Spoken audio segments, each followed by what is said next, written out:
Kolkata TV ডিজিটালে আপনাদের সকলকে স্বাগত। আপনাদের সঙ্গে রয়েছি আমি অঙ্কুর। এক দেশ এক ভোট নিয়ে এই মুহূর্তে সংসদে আলোচনা চলছে। 1952 সালে যখন লোকসভার সঙ্গে বিধানসভাতে প্রথমবার নির্বাচন হয়েছিল, তখন খরচ হয়েছিল 10,45,00,000 টাকার মতো। আর 2014 যে হিসেব নির্বাচন কমিশন দিয়েছিল, তাতে আমরা দেখেছিলাম 2014 লোকসভা নির্বাচনের জন্য খরচ হয়েছিল 3,870 কোটির কাছাকাছি, শুধুমাত্র লোকসভা। এরপর বিধানসভাগুলো রয়েছে। ফলে প্রধানমন্ত্রী নরেন্দ্র মোদী তিনি বলেছিলেন 29টি রাজ্য 2টি কেন্দ্রশাসিত অঞ্চলের জন্য একসঙ্গে যদি ভোট হয় তাহলে এই খরচ অনেকটা কমানো যাবে। মূলত সেই দিকেই লক্ষ্য রাখা হয়েছিল। রামনাথ কোবিন্দ নেতৃত্বে একটি কমিটি গঠন করা হয়। রামনাথ কোবিন্দ তিনি বলছেন যে যদি এই বিষয়টি হয়, যদি একসঙ্গে ভোট হয়, তাহলে এই মুহূর্তে দেশের আর্থিক বৃদ্ধি 7.23, সেটা 1 লাফে প্রায় 9.7 এর কাছাকাছি পৌঁছে যেতে পারে।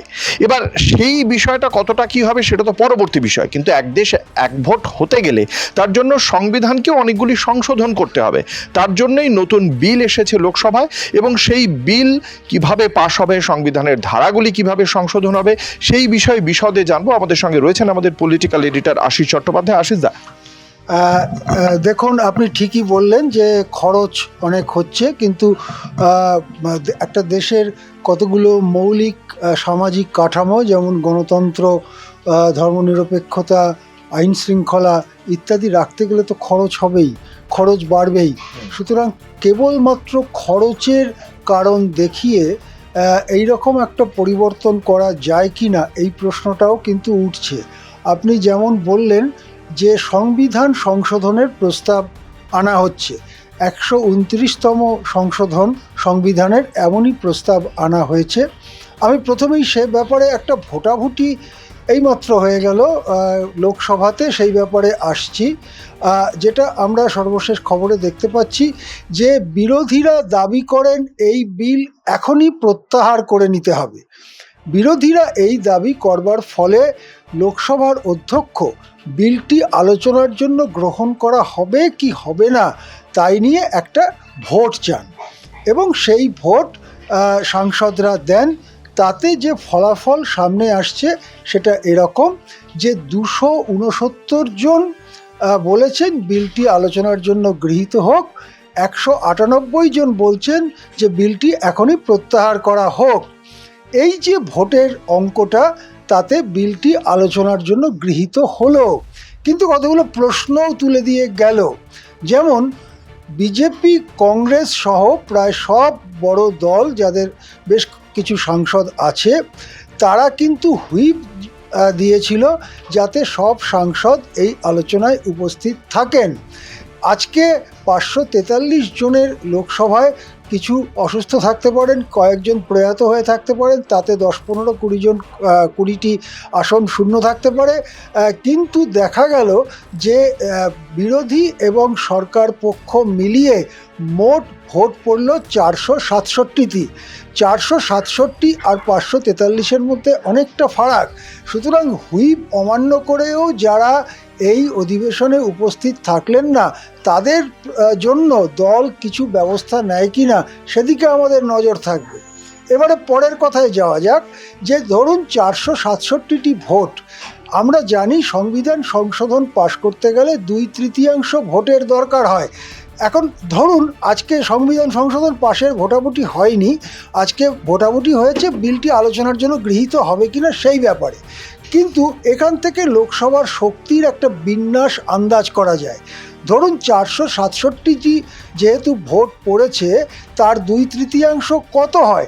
2/3 হয় 467টি মোট ভোট পড়েছে, তার 2/3 হয় 312টি ভোট। 312টি ভোট কিন্তু শাসক পক্ষ বা বিলের পক্ষে যারা, তারা পাননি, তারা পেয়েছেন মাত্র 269টি ভোট।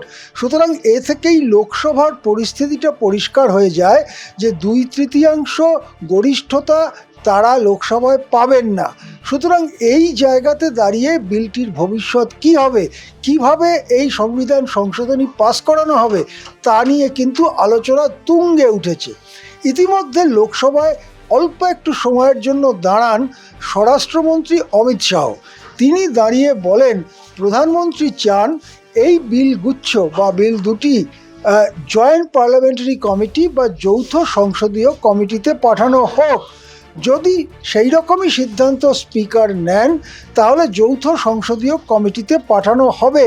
আমরা জানি যৌথ সংসদীয় কমিটির মেয়াদ 90 দিনের হয় এবং যে দলের যেমন সাংসদ সংখ্যা সেই অনুযায়ী প্রপোর্শনেটলি সেই অনুপাতে তারা জেপিসিতেও আসন পান।